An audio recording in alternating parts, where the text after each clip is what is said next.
ദൈവമനുഷ്യന്റെ സ്നേഹഗീത അധ്യായം 179 വാല്യം 4 വിത്ത് വിതയ്ക്കുന്നവന്റെ ഉപമ.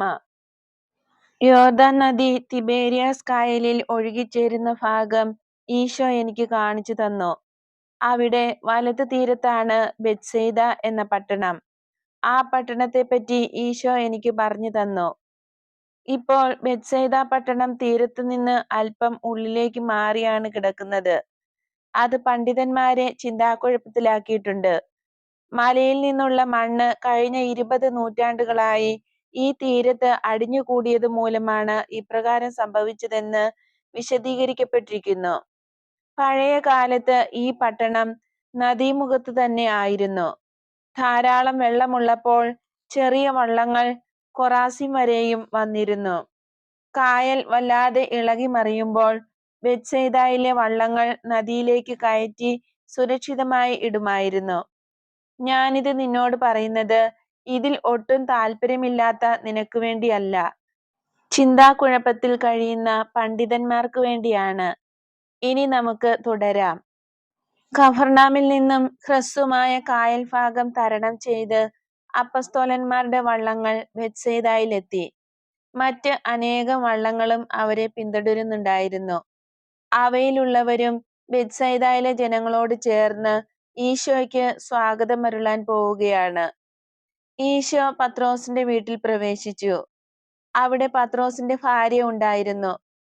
തന്റെ ഭർത്താവിനെ പറ്റി നിരന്തരം പിറുപിറുത്തുകൊണ്ടിരുന്ന അമ്മയുടെ കൂടെ താമസിക്കാതെ ഒറ്റയ്ക്ക് താമസിക്കുന്നതാണ് അവർക്കിഷ്ടമെന്ന് തോന്നുന്നു. പുറത്തു നിന്ന ജനക്കൂട്ടം അത്യുച്ചത്തിൽ ഈശോയെ വിളിച്ചുകൊണ്ടിരുന്നു. ഇത് പത്രോസിന് വലിയ ശല്യമായി തോന്നി. അദ്ദേഹം പുരപ്പുറത്ത് കയറി നിന്ന് ജനങ്ങളോട് മര്യാദ പാലിക്കുവാൻ അഭ്യർത്ഥിച്ചു. ഗുരു തന്റെ വീട്ടിൽ അല്പസമയമെങ്കിലും നിൽക്കുന്നത് അദ്ദേഹത്തിന് വളരെ സന്തോഷകരമായിരുന്നു. എന്നാൽ ഈശോയ്ക്ക് എന്തെങ്കിലുമൊക്കെ കൊടുക്കുവാൻ പത്രോസ് ഭാര്യയോട് അഭ്യർത്ഥിച്ചുകൊണ്ടിരുന്നു. അല്പം വെള്ളവും തേനും കലർത്തി കൊടുത്തത് കുടിക്കുവാൻ പോലും അവിടുത്തേക്ക് സമയമില്ലായിരുന്നു. ഇത് കണ്ട് പത്രോസ് പിറുപിറുത്തു. ഈശോ പത്രോസിനെ നോക്കി പുഞ്ചിരിച്ച് തലകുലുക്കി പറഞ്ഞു, നിന്റെ മട്ട് കണ്ടാൽ നാം ഇനി ഒരിക്കലും കാണുകയില്ലെന്നും യാദൃശ്ചികമായി കണ്ടുമുട്ടിയതാണെന്നും തോന്നുമല്ലോ. എന്നാലും അത് ശരിയല്ലേ? ഈ ലോകത്തിൽ അവിടുന്നും ഞാനും എന്നെങ്കിലും ഒരുമിച്ചായിരുന്നിട്ടുണ്ടോ? അവിടുത്തേക്കും എനിക്കും ഇടയിൽ രോഗികളും നിരാശ്രയരും ശ്രോതാക്കളും വിജ്ഞാന കുതുകികളും അപവാദക്കാരും ശത്രുക്കളും ഒക്കെ നിറഞ്ഞ ഈ ലോകം ഇല്ലേ? അവിടുന്നും ഞാനും ഒരിക്കലും ഒന്നിച്ചായിരുന്നിട്ടില്ല. നേരെ മറിച്ച് ഇവിടെ എന്റെ വീട്ടിൽ അങ്ങും ഞാനും മാത്രമേ ഉള്ളൂ. ജനം ഇത് മനസ്സിലാക്കിയേ മതിയാവൂ. പത്രോസ് തികച്ചും അസ്വസ്ഥനായി. ശെമയോനെ, എന്നാൽ നാം തമ്മിൽ അങ്ങനെ ഒരു വിടവ് ഞാൻ കാണുന്നില്ല. എന്റെ സ്നേഹവും എന്റെ വാക്കും ഒരുപോലെയാണ്.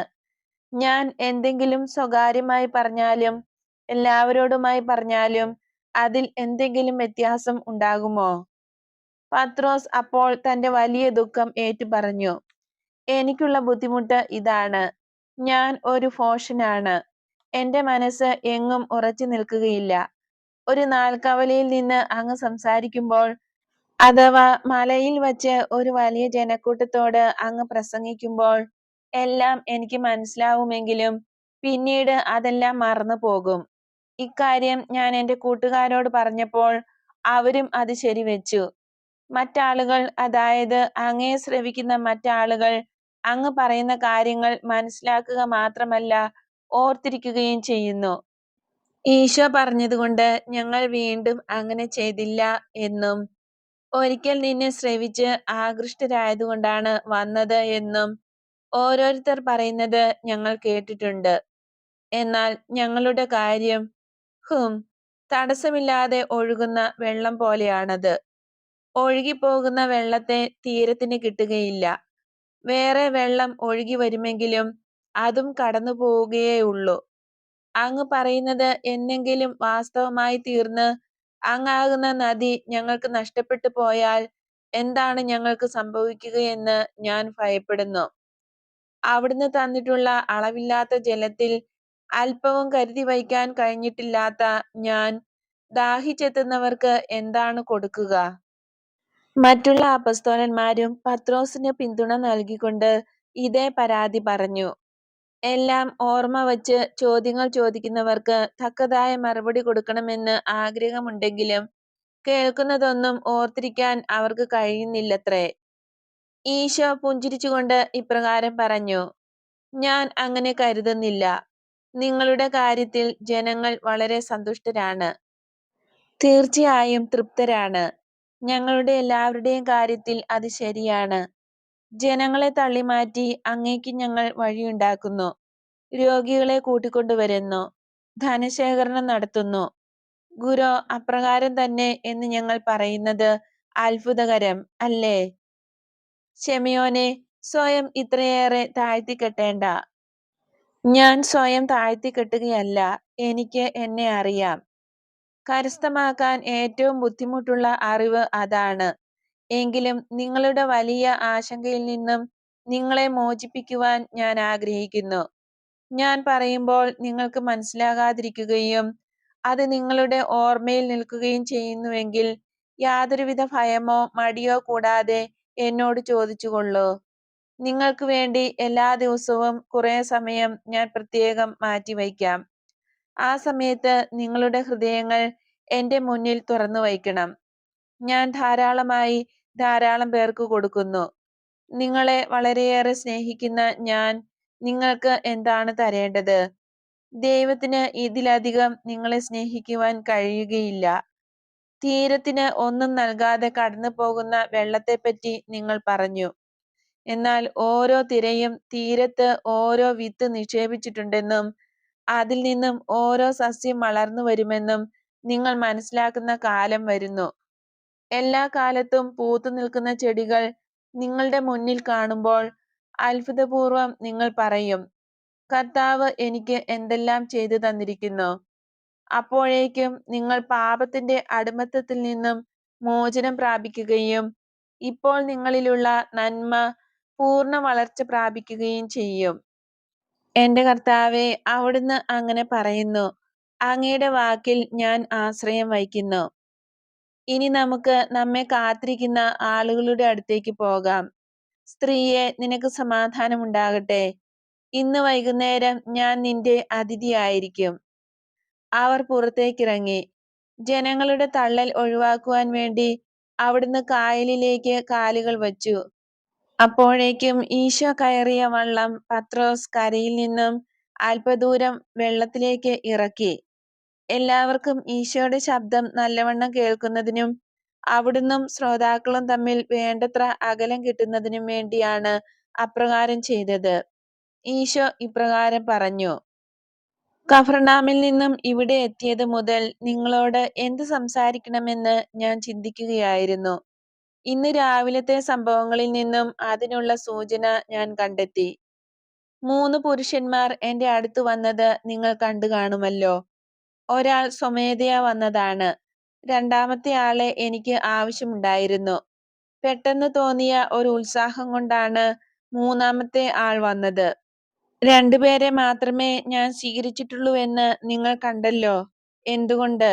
മൂന്നാമത്തെ ആളിൽ ഒരു വഞ്ചകനെ ഞാൻ കണ്ടതായിരിക്കുമോ? അല്ല, അതാണ് സത്യം. എന്നാൽ അയാൾക്ക് വേണ്ടത്ര തയ്യാറെടുപ്പില്ലെന്ന് എനിക്ക് മനസ്സിലായി.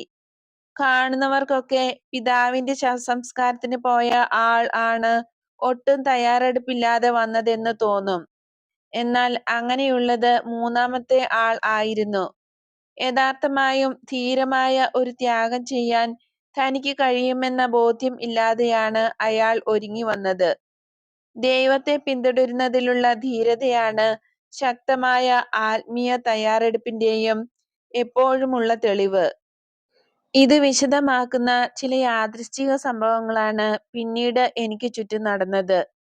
ക്രിസ്തുവിനെ സ്വീകരിക്കുവാൻ പരമാവധി തയ്യാറുള്ളവർ, അവരുടെ ജാതിയോ വിദ്യാഭ്യാസ നിലവാരമോ എന്തുമാകട്ടെ, സമ്പൂർണമായ കൃത്യതയോടും വിശ്വാസത്തോടും കൂടി എന്റെ അടുത്ത് വരുന്നു.